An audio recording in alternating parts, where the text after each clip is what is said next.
जय शिव शंभू। आज का टॉपिक है भारत की 15वीं राष्ट्रपति, भारत की दूसरी महिला राष्ट्रपति, भारत की पहली आदिवासी महिला राष्ट्रपति द्रौपदी मुर्मू जी के बारे में आइए कुछ जानकारी आपसे साझा करती हूँ।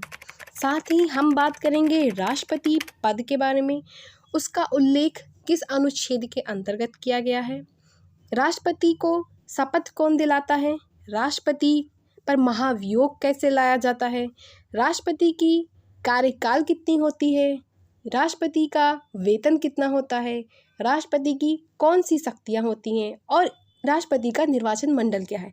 इन सभी बिंदुओं को आइए क्रमवार चर्चा करते हैं। मुहिम द्रौपदी मुर्मू जी का जन्म 20 जून 1958 उड़ीसा के मयूरभंज जिले के बैदापोसी गांव में एक संथाल परिवार में हुआ।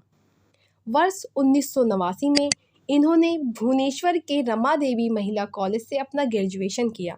इनकी पहली नौकरी उड़ीसा के सिंचाई विभाग में बतौर क्लर्क की लगी। कुछ सालों तक इन्होंने वह नौकरी की, उसके बाद उन्होंने छोड़ दी। इनकी दूसरी नौकरी शिक्षक अपने गृह जिले के एक कॉलेज में असिस्टेंट प्रोफेसर रहीं। महामहिम द्रौपदी मुर्मू जी ने 1997 में राजनीति में प्रवेश किया और 2015 में वह झारखंड की पहली महिला राज्यपाल के रूप में नियुक्त हुई। लेकिन 2015 से पहले यानी 2009 से 2014 के बीच यह बहुत ही मानसिक तनाव से ग्रस्त थी, क्योंकि 2009 में इनके बड़े बेटे की मृत्यु हो गई थी। फिर 2013 में इनके दूसरे बेटे की मृत्यु हो गई। फिर 2014 में इनके पति की मृत्यु हो गई। ये बहुत ही ज़्यादा डिप्रेशन में चली गई थी, लेकिन योग साधना और अध्यात्म की मदद से इन्होंने फिर अपने आप को ठीक कर लिया और 2015 में ये झारखंड की पहली महिला राज्यपाल के रूप में नियुक्ति हुई। 2022 में इन्हें राष्ट्रपति पद के लिए चुना गया, जिनके विपक्ष उम्मीदवार हैं यशवंत सिन्हा। द्रौपदी जी ने जीत हासिल की। 5,77,777 वोट इन्हें मिले और 2,61,062 वोट यशवंत सिन्हा जी को मिले। आइए जानते हैं राष्ट्रपति पद के बारे में। कार्यपालिका का प्रधान राष्ट्रपति होता है।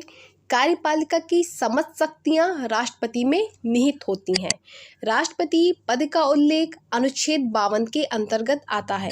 आइए जानते हैं राष्ट्रपति की योग्यताएं। राष्ट्रपति की योग्यता अनुच्छेद 58 के अंतर्गत आती है, जो निम्न है। पहला, वह भारत का नागरिक हो। दूसरा, वह 35 वर्ष की आयु पूरी कर चुका हो। तीसरा, वह पागल व दिवालिया न हो। और चौथा, वह लोकसभा सदस्य होने की योग्यता रखता हो। आइए जानते हैं राष्ट्रपति का चुनाव कैसे होता है। तो इनका चुनाव अप्रत्यक्ष रूप से होता है। राष्ट्रपति का शपथ, इनको शपथ सर्वोच्च न्यायालय के मुख्य न्यायाधीश दिलाते हैं और इनका कार्यकाल 5 वर्ष की अवधि तक होता है। इनका वेतन वर्तमान में 5 लाख रुपए है, जो भारत की संचित निधि से दिया जाता है। राष्ट्रपति को हटाने के लिए उन पर महाभियोग की प्रक्रिया अपनाई जाती है। अनुच्छेद 61 के तहत राष्ट्रपति पर महाभियोग की प्रक्रिया लाई जाती है। राष्ट्रपति पर महाभियोग की प्रक्रिया का प्रारंभ संसद के किसी भी सदन से हो सकता है। इसकी सूचना 14 दिन पहले राष्ट्रपति को देनी होगी। दोनों सदनों में 2/3 बहुमत से यह प्रस्ताव पास हो जाता है तो राष्ट्रपति का पद खाली मान लिया जाता है। अनुच्छेद 71 के तहत अगर राष्ट्रपति के चुनाव के संबंध में कोई विवाद उत्पन्न हो जाए तो इस विवाद का निस्तारण उच्चतम न्यायालय के द्वारा किया जाता है। आइए देखते हैं राष्ट्रपति के कार्य, अधिकार एवं कर्तव्य के बारे में। भारत में संसदीय व्यवस्था को अपनाया गया है, अतः राष्ट्रपति नाम मात्र की कार्यपालिका है तथा प्रधानमंत्री व उसका मंत्रिमंडल वास्तविक कार्यपालिका है।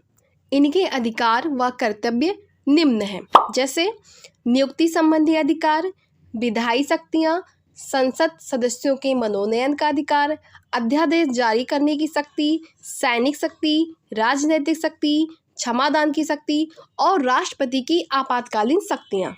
आई होप आप सबको ये इन्फॉर्मेटिव वीडियो अच्छी लगी होगी। मेरे कुछ सवाल हैं जिनके जवाब आपको कमेंट बॉक्स में देने हैं। पहला, भारत की पहली महिला राष्ट्रपति कौन है, वह कब बनी। दूसरा आपका सवाल है, भारत के 12वें व 13वें नंबर के राष्ट्रपति कौन हैं।